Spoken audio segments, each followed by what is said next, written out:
Јас како дете, а засакав, значи музиката добро, али немав можност да купам ја инструмент. Со татко ми се расправавме за да ми земи некој инструмент, па било дали тоа ќе биде тамбура или виолина или армоника, што било, меѓутоа немавме пари као во село, се додека јас почнав да работам сам на железници и после си купив една виолина и почнав да свирам. Свирах на неја извесно време се додека одидов војник.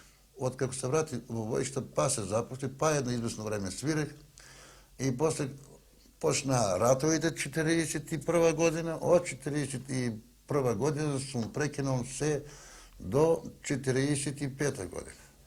45 година, бидејќи таа виолина още се наоѓаше кај мене и почна пак да свирам меѓу другарите, али некој почна да ме викат и по свадба. Бидејќи службата почна да ми смета за тоа, бидејќи под униформа бе као железничар и ми беше забранено да свирам по свадби, па јас земав, продадов таа виолина и така што останав без инструмент.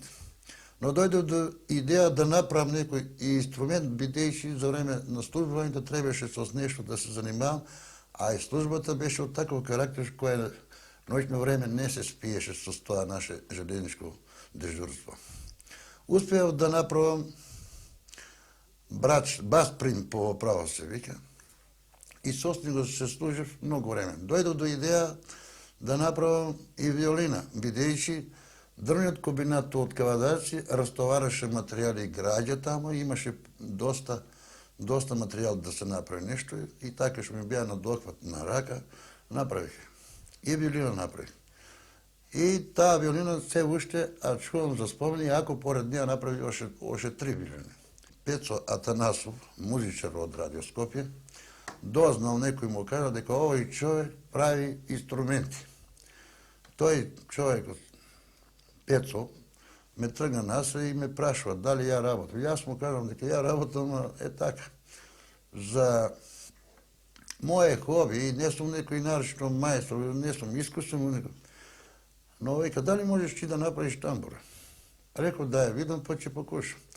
Ајде дојде во Радио Скопје, вика, да земиш мера, па да направиш, бидејќи тие тамбури се скапоценни. Отидов ја во Скопје, земавме мера, баш се погоди и Чико Живко Фирфов таму. Земавме мера, ширина, дужина и така. Си дојдов дома, прибавив материјал, направих 2 тамбури.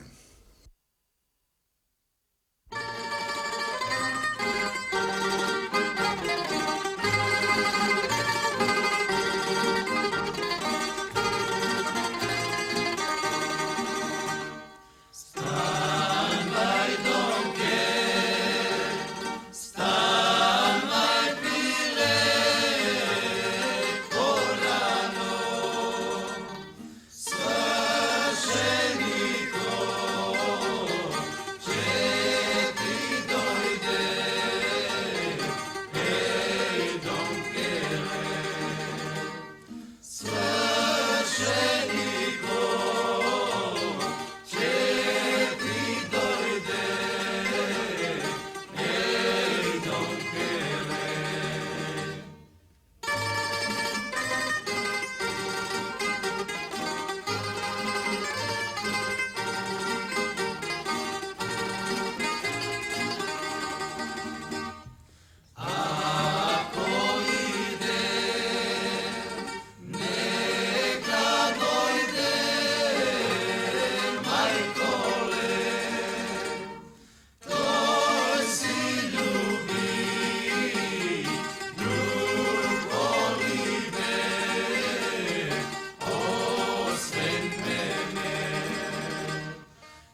открив некои тајни, а и гледам и во мајсторите тие тајни ги нема, а имам посебна тајна која веќе не сакам да ја кажам. Затоа што мојата тамбура е многу повисоко тонна од колку нините и со поизразит тон. Затоа што они ги производат серијски, може да направи денеска 4-5 тамбури со оние негови машинери, а ја една тамбура може да ја правам 20 дена. Алатите јас нешто имам купено.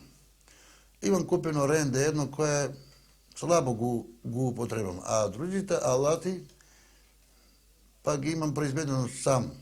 И така, за до друг алат, макар немам друг алат кој би одговарал за нивната изработка, што така, а изработувам со поголема мака. И према тоа, може да се разликува мојата тамбура во изработката него од оние што изработен машински. Jer машините што можат да го изработи така, раката не може.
Тамбурата, колку сум ја упознат, е дојдена бидејќи нашиот народ за жица не е знал во онова време, се додека не дошли турците на Балкан. Откако дошли турците на Балкан, они ја предиме жицата.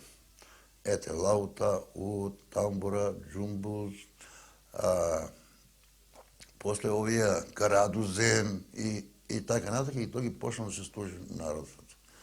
Сметам дека тамбурата е дојдена од Турција. Тамбурата е ускладена многу добро, нарешто овој изборниот мелос. А може да послужи, као што видат сега, и у Староградско. Само за у Староградско зависи од мајсторијата на самиот тамбураш. Jer у изборниот мелос едноставно свирење, например, гајата што води, па и кафајлите што водат, може тука нешто полесно да се свире. А у Староградското има голема разлика. Ali oni koji dobro svira, za njega ne postoji problem.